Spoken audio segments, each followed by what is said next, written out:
युद्ध अभ्यास से रूस और बेलारूस क्या संकेत देना चाहते हैं? सबसे सनसनीखेज खबर है यूरोप की आज के दिन, आज सुबह से पिछले 3 दिनों में ज़ैपाट करके एक बड़ा युद्धाभ्यास रूस और बेलारूस ने किया है, जिसमें जो नाटो देशों से लगते हुए बॉर्डर पर किया गया है। अभी हाल में हमने कई इस तरीके की घटनाएं सुनी थी जब रूसी युद्धक विमानों ने रोमानिया के और पोलैंड के एयर स्पेस का वायलेशन किया था, ऐसे आरोप लगाए गए थे।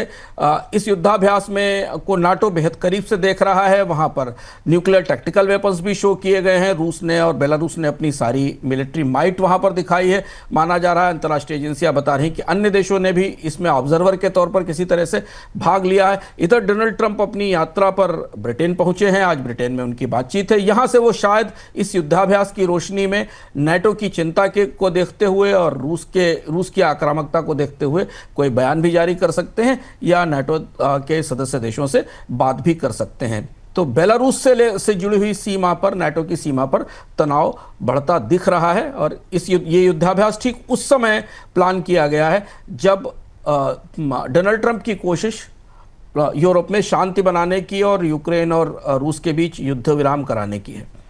अगली खबर की ओर चलते हैं। यूक्रेन ने रूस के तेल ठिकानों पर बड़ा ड्रोन हमला किया है। रिपोर्ट्स के मुताबिक 2 दिन पहले हुए इस हमले में यूक्रेन ने 361 ड्रोन का इस्तेमाल किया और हमले की वजह से रूस की तेल सप्लाई पर असर पड़ने की आशंका है। इस हमले को युद्ध रोकने की कोशिशों को बड़े झटके के तौर पर देखा जा रहा है। सर, ऐसे में सवाल ये उठता है कि इस हमले को लेकर ग्लोबल एनर्जी मार्केट में इतनी चिंता क्यों है?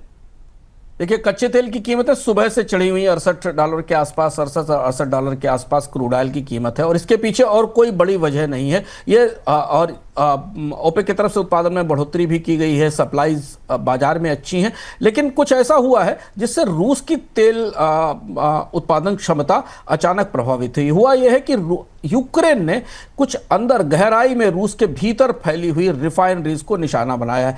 किर्शी, सराटोव, सिजरान और नोवोशाख्तिंस्क की जो सबसे प्रमुख रिफाइनरी है और एक्सपोर्ट टर्मिनल है, यहाँ यूक्रेन ने अपने ड्रोन से हमले किए हैं। और अलग अलग आकलन जो हमारे पास आ रहे हैं, गोल्डमैन सैक्स का आकलन है कि रूस की कम से कम 20% ऑयल रिफाइनिंग क्षमता प्रभावित हुई है, यानी करीब करीब 11 लाख बैरल प्रतिदिन का उत्पादन खतरे में है, उत्पादन रुक गया है। और चूंकि रूस के युद्ध का 1/3 खर्चा तेल से आता है, तो यूक्रेन ने अपने नए हथियारों से, कुछ ऐसे हथियार हैं स्वदेशी ड्रोन जो कि भीतर तक मार कर सकते हैं, उनके इस्तेमाल से पूरे देश में अलग अलग जगह फैली हुई जो रिफाइनरिंग कैपेसिटीज हैं और एक्सपोर्ट टर्मिनल हैं, उनको हिट करना शुरू किया है।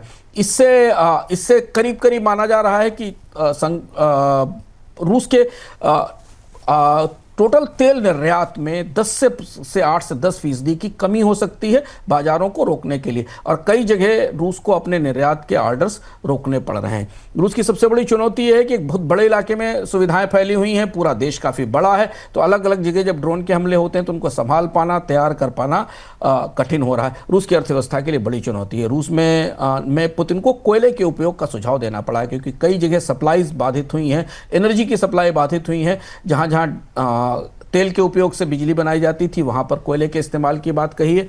डीजल और गैसोलीन की आपूर्ति में बड़ी रुकावट है।